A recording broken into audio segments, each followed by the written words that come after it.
Els poemes que estic fent ara farem aquest de jornada de portes obertes. Sí, com ha dit el company, soc de Vallcarca, aleshores s'ha convertit en una estació turística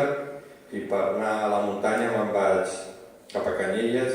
i m'enfilo cap a les muntanyes que van cap a Torre Baró fins a arribar o a Montcada o a Ciutat Meridiana o a Cerdanyola, on em dedico a escriure, sobretot a la plaça Roja de Ciutat Meridiana, alguns d'aquests poemes. I un dia que estava en una d'aquestes jornades de portes obertes vaig fer aquest poema que es diu Jornada de portes obertes amb la vocació inestimable de sentir-me un poeta diürn.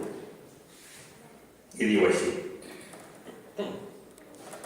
el bordell de la soledat era ple, la botiga de gelats italiana buida i la ciutat al mes de juliol fresca.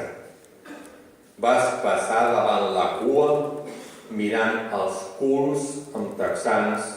capturant la intenció del carterista que va solucionar una setmana els seus familiars aturats als campaments de polígons abandonats. Els nou barris fan olor d'infecció, nervis de cafeïna i homes amb carros de supermercat rebentats de xatarra. La rutina és a un punt equidistant entre els jubilats que omplen a vessar l'ambulatori i l'idiota que retreu una mica de cel·lulitis a la dona dels teus somnis, una moldava de nom impronunciable que no us fa cas a cap dels dos. El seu neguit són el fill i la filla, un marit dissociat del present i un sou tan escarransit que la sumarà els que malparlen del país. El purgatori on va ser castigada per néixer al lloc equivocat en un temps invariablement confús, per haver emigrat i haver aconseguit els papers en una ciutat on també s'hi van acabar els calés, com si la malastrugança fos una opció personal, un caprici.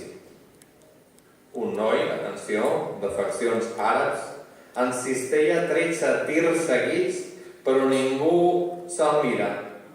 Un matrimoni peruà arrossega 3 nanos, 3 que han suspès les matemàtiques, el català i tota la resta d'assignatures des del temps de Pizarro. Un altre sud-americà exhibeix una fulana eslava a qui ha contractat tot el dissabte per fer més fàcil l'acomiadament i una indemnització barroera abans d'uns dies de nou a la recerca de feina quan no hi ha res a buscar ni diners per tornar, d'on massa tard s'ha adonat que mai hauria d'haver sortit. Les línies del metro, amics, es perden en infatigables suburbis amb noms colonials lluny de la jornada de portes obertes del Museu Nacional d'Art de Catalunya, de la Fundació La Caixa i del cementiri, on mai podran pagar ni un nítxol.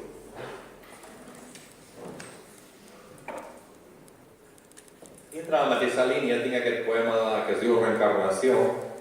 que és